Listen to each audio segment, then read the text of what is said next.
Hello, Acho. Let's take a given question. The question says a 10 centimeter air column is trapped inside the tube having uniform area of cross section by 6 centimeter of Hg and is placed horizontally to the plane.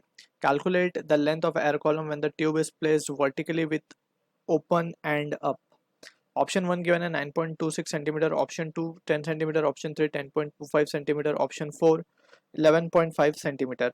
So to understand this question, we need to understand about the concept of barometer basically. So barometer basically it is a setup we can say to calculate the atmospheric pressure. So let's say we have a setup, just we are summarizing the things in which a mercury has been filled, right?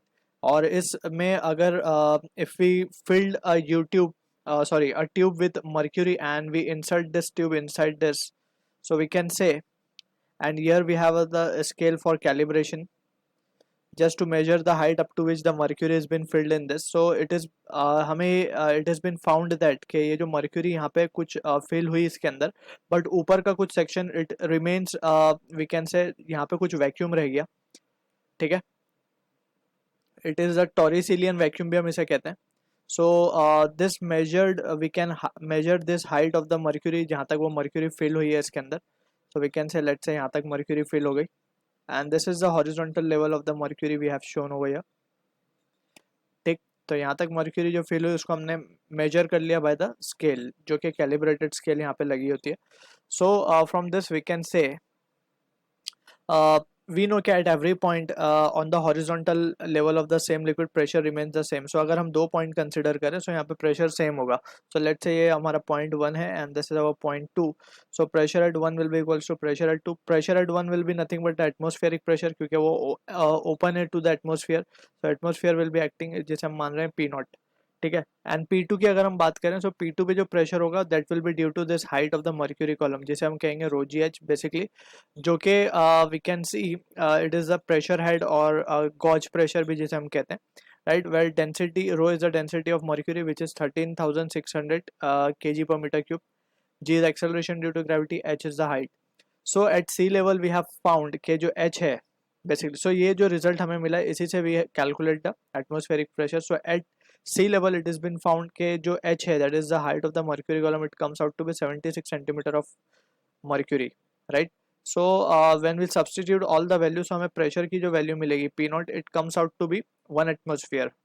तो P naught when substituted, G की value, H की value and rho की value that is 13,600 kg per meter cube. ये density of mercury which is the densest liquid. So in this situation P naught की जो value है it comes out to be 1.01 10 raised to 5 Newton पर metre square. सो यहाँ पे हम देख सकते हैं विच इज़ द 1 एटमोसफियर, इसको हम 1 एटमोसफियर कहते हैं, ठीक है. So 1 atmosphere of pressure correspond to 76 centimetre of H G. So that is what the thing we need to keep in mind. तो 76 सेंटीमीटर ऑफ एच जी उतना ही प्रेशर एक्सर्ट करता है जितना कि एक एटमोसफियर एक्सर्ट करता है. So that is what the conclusion from this experiment we can C.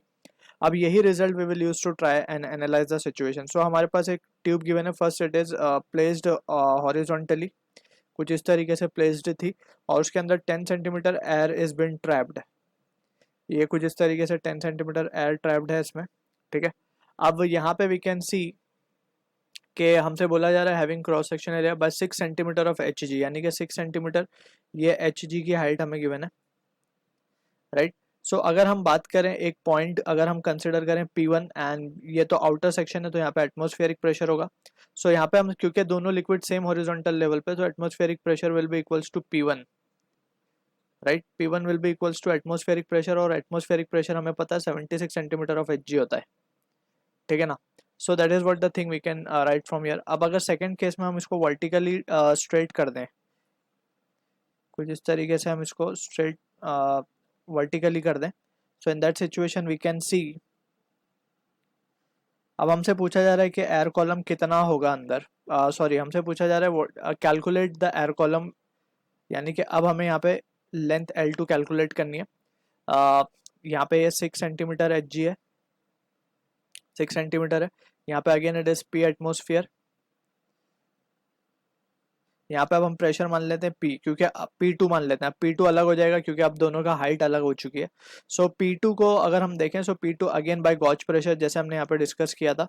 So P2 को क्या हो जाएगा value, P2 will be equals to P atmosphere plus of 6 centimetre of Hg. P atmosphere is 76 centimeter of Hg plus 6 centimeter of Hg will corresponds to 82 centimeter of Hg, यानी कि ये value मिल रही है हमें P2 की। अब हमें P1 P2 दोनों ही मिल चुके हैं। Now we can use the equation that is PV equals to P1 V1 is equals to P2 V2. Since pressure and volume are inversely related, so we can have this value. So यहाँ से अब हम लिख सकते हैं P1 into V1 को हम लिख सकते हैं, area of cross section will be the same, A1 into A into L1 and that will be equals to P2 into A into L2. A cancel हो जाएगा, P1 हमें मिलेगा 76 into L1 हमें मिलेगा, L1 is been given as 10 centimeter, right? So सारी ही values हम centimetre में रख देते हैं। P2 यहाँ पे हमारे पास है 82 into L2 हमें फाइंड करना है। So finally we have the value of L2 as to be 760 by 82 and that value comes out 9.26 centimeter. So this is the answer to the question जो कि मैच होगा हमारा ऑप्शन 1 के साथ। I hope you understood the solution. All the best.